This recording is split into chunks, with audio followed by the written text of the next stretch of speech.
Here is a very, very funny fella, my good friend, and so very beautiful, Mr. Norm Crosby.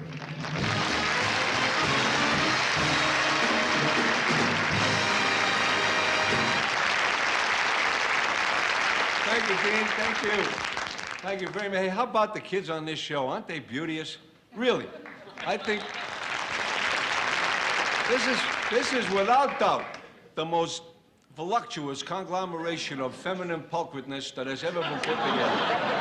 I mean it. It's just, if you look for an epitome of conjuncture, this is it. And they are so demure and so voluptuous and so adhesive and so protruding. It's beautiful.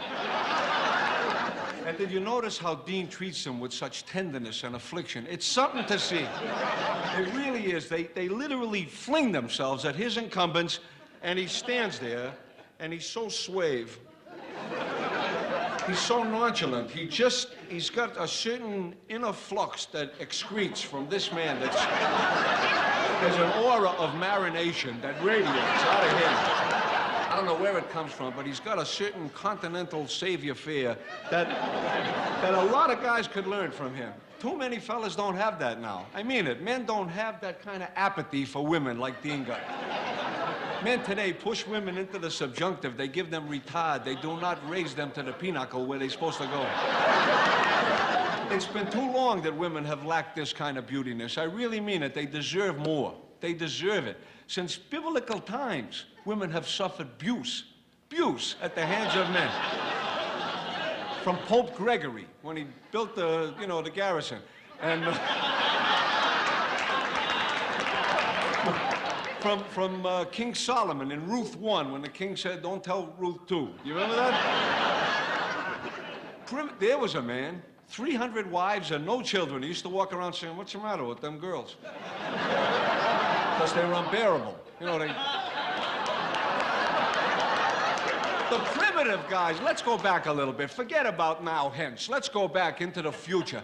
The Neanderthal primates. I'm talking about the misanthropes, the guys with the torn clothes and the beards and the bare feet. They used to live in caves. Now they hang around on the strip. They treated women awful. They traded women. They bartered them like cattle, like 3 goats would bring 1 strong girl.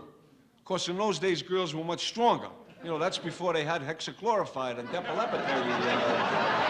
Or like a horse would buy 2 girls, which is kind of unusual because most horses don't have that kind of money.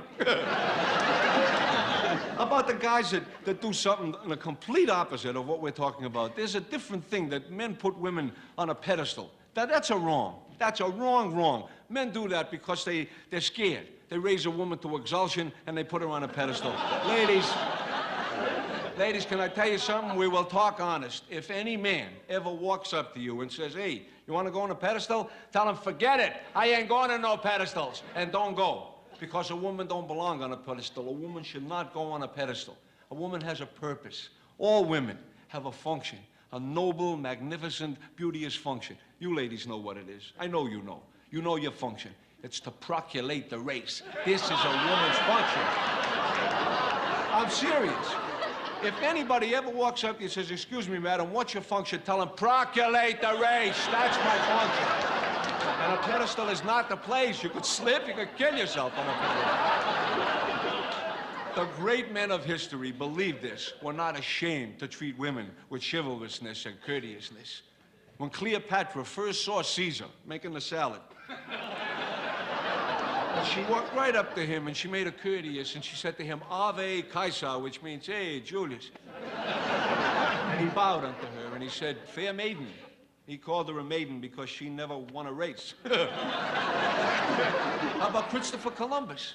Was not ashamed to go to a woman and ask her for help in ships and a couple dollars for himself. And this was a brave man, one of the bravest men in all history. Fearless. Christopher Columbus did not know the meaning of the word fear. He didn't know the meaning of the word quit. He didn't know a lot of words. He couldn't talk English. How about the great ladies of history, Lady Godiva, who rode down the street in Coventry, England, devoid of all accoutrements? Nothing. Just long blonde hair all around her. And the townsmen stood on the sidewalk going,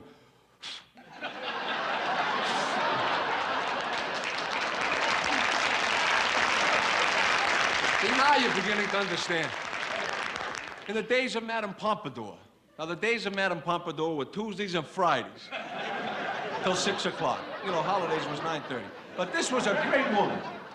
She was a magnificent attraction at court. Of course, they never proved nothing, but she always combed her hair. I like you people. You make me laugh. She always combed her hair in the pompadour. Like she would go to a barbecue or a party. She would say, excuse me, I have to go comb my hair in the pompadour. You know, that was before they had indoor plumbing. And, oh, really, these are not things I make up. These are proved fallacies. Whatever I tell you, you'll learn. You learn from things like this. The opera La Boheme teaches us how a man should treat a woman with tenderness. The second cadenza of La Boheme, when Lavo couldn't stand it no more. And she stabbed him right in the ventricle. And he got rigor motion of his diathermy tract. That's right, look it up. She stabbed him with a hard roll. And he died from wheat germ. Well, she fled because she didn't have no discipline. See, that's something else. You have to understand. I don't pick because I love ladies. I am a champion of your faith. But women do not have discipline. Men have it. You notice how Dean stands? So blazed about the whole thing. He just stands there, and all these women traipse around him, and he doesn't even move. This is discipline. Plus the fact that he knows in his heart that Jeannie is watching. Discipline is something, I have to explain it. You people travel.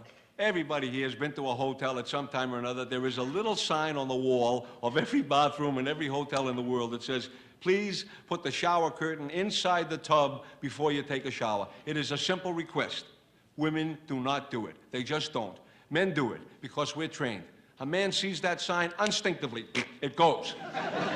Women are neat and clean. They are sanitatious. They are lavatory. They put on poof and sludge and spray, economy size dippy-doo and rinse off and flake up and touch out and mascara underliner and burnt sienna with the frosty peach that they tip on and spit so it makes a line. They do not put the shower curtain in the tub. We do it. Believe that. We do it. Takes us 10 minutes sometimes to get them hooks off, but we do it.